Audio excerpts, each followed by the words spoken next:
Hello everyone, I have a little bit of time this morning, so I'm going to show you a little bit of structural geology.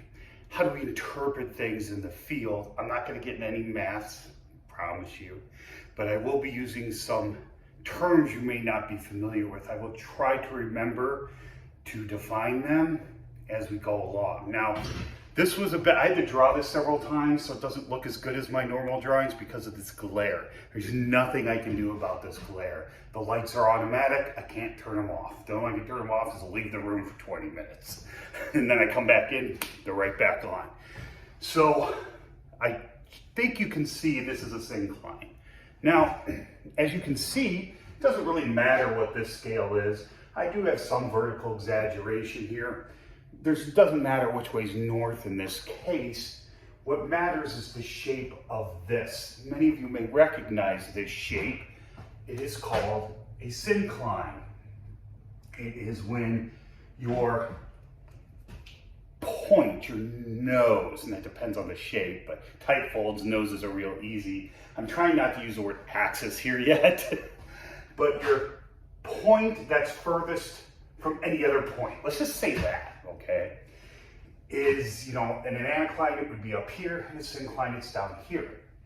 Now, there was a time, not so long ago, when we couldn't drill real deep. We'll say this is the Baraboo syncline. Some of you have heard me bring that up before. And this is the rough, basic shape of it. And I drew this here. This is not glacial. This would be your Paleozoic sediments around the Baraboo, because the Baraboo syncline during the Cambrian and Ordovician, a little bit of the Ordovician, stood as islands in a transgressing sea from modern south to north. And in the case of Baraboo, this way is north. This would be your north limb, and this area is your Devil's Lake area. Many of you are probably familiar with these terms. You've seen me before. Locations, this is in Wisconsin, south central Wisconsin, a little bit southeast of the Dells, for those of you familiar with that. This rock is Precambrian, Mesoproterozoic to Paleozoic, or Paleoproterozoic, right in that, line. It's a little bit on the Paleoproterozoic side. So this was deposited as sand, originally level, okay? Flat line, like the Paleozoic stuff was. And then it was experiencing orogeny, compression happened, and it folded. It experienced more ductile deformation, okay? What does that mean? That means it didn't fracture, it didn't break. We have very few to no faults. Faults didn't form in this thing until after it had been deformed, and they're very far between, and they're not very big.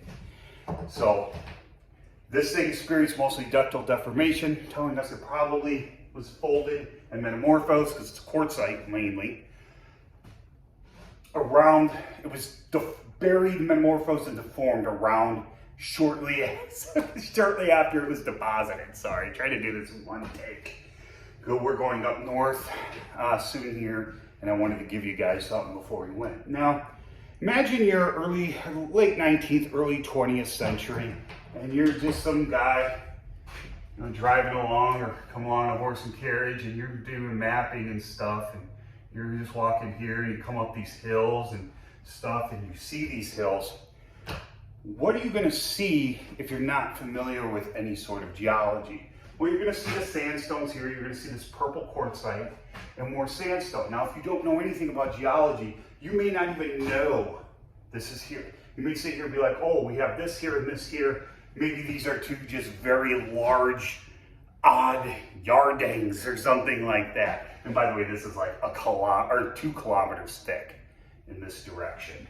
Because remember, we measure thickness on the thickness of the unit in geology, this is not thickness unless it's level. In this case, that is thickness. In this case, this is not thickness, okay? So that's what we mean when we talk about thickness. If I need to erase X, I can show you some stuff. But if you know some basic geologic techniques, like, strike and dip. This is a planar measurement taken with a Brunton compass. I just use that term generically. It's a transit compass, same thing. They have them in degrees and quadrants. I use the quadrant one because it's easier to use in the field. I don't have to figure out where, we're just gonna touch on this as talks for another time, what right-handedness is or anything, and it's a direct read. If I'm 180 degrees from something I can't see, but I can see that needle, but I know what I'm measuring is that way, I just flip it, like north 50, north, let's say I have a reading of north 50 west, but I'm, you know, that's what all I can see, but I know it's 180 to that. That's the same thing as south 50 east. I just flip my quadrant. I don't need to flip the degrees, okay? These are degree measurements. We just don't write it. We get strike and dip. So it's a planar measurement. Some of you may have seen it on maps before, from a map down view. It looks something like this. You know, this, on a geologic map, you'll see this symbol. This is what we call your strike, this right here, and this is your dip. This is your degree dip. We don't write the degrees here because we just don't. If it's on a map, you can directly measure it because we don't want this thing to be too busy. So it looks like, you know, it just looks, and it could be any degrees, except 90 degrees, we don't put the degree either, we would do this. And horizontal, level bed, we do that. But if it has any sort of orientation to it at all, and it can look like this, you know, it doesn't have to be, or, you know, it could be this way, you know, it doesn't matter, but it's always oriented to north. It can be this way, you know. So this is a planar measurement. This gives us our 3 dimensions. Now your strike is basically, you measure this with your compass. Bruntons are direct read compasses. You measure this definition of strike that I'm going to give you is the one that's most applicable. You look on the internet and you'll see tons of definitions for strike. They are varied and they're complicated. You may not understand them, but essentially all strike is, it's the line between 2 points of equal elevation, okay? That's all it is. It doesn't matter if they're, well, the curve of the earth eventually comes into play, but disregarding that, it doesn't matter if they're 6 kilometers apart or 6 centimeters apart, okay? It's the same thing. So, and your dip, by definition, is down slope at 90 degrees to your strike. So that's your strike, and that's your dip. And then we tag the degrees on there with no degree symbol because we don't want people thinking we're writing 500 or something if we're sloppy or our font's so weird. Okay, now why did I go through all that? Because when you're walking around in a field, you're going to take measurements. Now this is a cross section. And let's say I start measuring things and I'm getting all these flat beds or very near level, okay, from my Paleozoic stuff. But I get here and let's put that up there, north limb. I'm drawing what's called turtles now. We'll say this is along our dip. So my strike is east-west, okay? My dip are gonna change, but my strike's always gonna be east-west because that way's north. But then I get here and I start getting strikes, and we can write it like this. I start getting readings at east-west, and I start getting 90. And you just write it that way. Or if it makes you more comfortable, you can be like north 89 west. You know, 90, yeah, southwest. Okay, it just makes you more comfortable. But it doesn't matter. Because in cross section, it's going to look like dips because we measure things like bedding. All right. We draw turtles like this if we're along our dip. So my turtles look like this. That basically is my dip. Remember, I'm along dip, strike is this way, I'm perpendicular to it, so I don't need my strike. So I start getting measurements that do this, okay? So that tells me that my bedding here is essentially vertical. Now I come over here. Now remember, I can only see what's at the surface. I can get more level stuff, blah, blah, boring level stuff. And I get over here, and now at Devil's Lake. And now my turtles are like this. That's what, 30-ish degrees or so. So my bedding is like this. Now remember, I'm at the surface. I can't see this. I can't see any of this, but this is all Precambrian as well. All right, and this would be your basement rock, your granitoids, and your, rhyolites, basalts, things like that. So that would be older, and this would be younger. This is in the middle, and this is a lot younger. So, okay, so you're walking along, you see this. Now, as a geologist, you see this, and in map view, it looks like a big spoon. Okay, so obviously this thing is not a yard dang or a couple yard dangs. This thing is bigger, and it must go underground.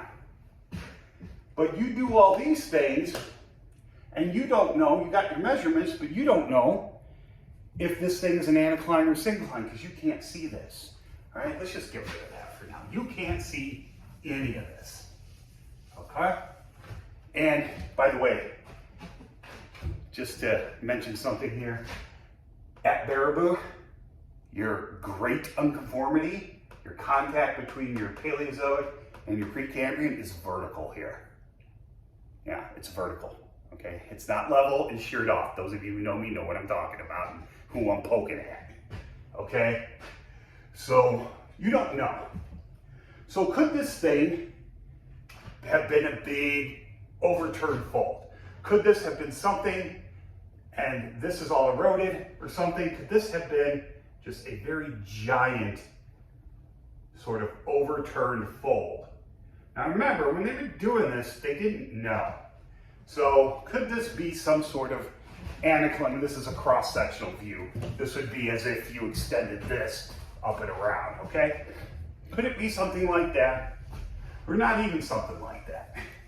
Could it be something, could it have been something like, I don't know, let's say this. I mean, you gotta remember, 150 years ago, they didn't really understand, structural mechanics of things. They didn't understand the rest, so this didn't seem out of the question. Or is it just a simple syncline or generally a syncline? Now, those of you that know Occam's razor and all that might be like, simplest explanation's the best, but in geology, it's not always the case. There could be a big fault in here. There could have been that anticline could have come up faulted, and this could have been going a different direction. The fault's not visible because this stuff was deposited as the Baraboo Hills stood as islands in the Cambrian. So you just don't know. You can't just assume this is the answer. But without drilling, they came up with the answer. How? Well, you have things like Van Hise rock. And those of you have probably heard me talk about this before. It's actually a monument. It has been for 100 years. Or the plaque's been up for 100 years this year, I believe. Yeah, or within the past couple of years. Van Hise rock. And you look at this rock, and it's on the north limb. Okay? And essentially, what you have, this is at about, let's just say that's 2 meters. Okay, this rock is big, but it's not that big. And it looks like this, and this way's north, okay? And basically, this rock is quartzite, quartzite, quartzite, but this quartzite, whether it's black instead of like a light purple or a rusty color, and because it's more of it's a fine-grained quartzite. It's like silt size, but it's made of all quartz. And when you look at this thing, okay, you look at it, you see it has different, crap, I'm trying to remember which way it goes now. Man, it has different fabrics, okay? You notice that, well, first of all, bedding is this way. It's vertical, okay? You can see that, except in here you don't see that. The bedding has been altered. The fabric changes. Because this, you think of this like a peanut butter and jelly sandwich. This is the peanut butter, and I'm gonna move it. Something's gonna go up, something's gonna go down relative to it, okay? So you look at this, and you're going to see, hold on, be right back.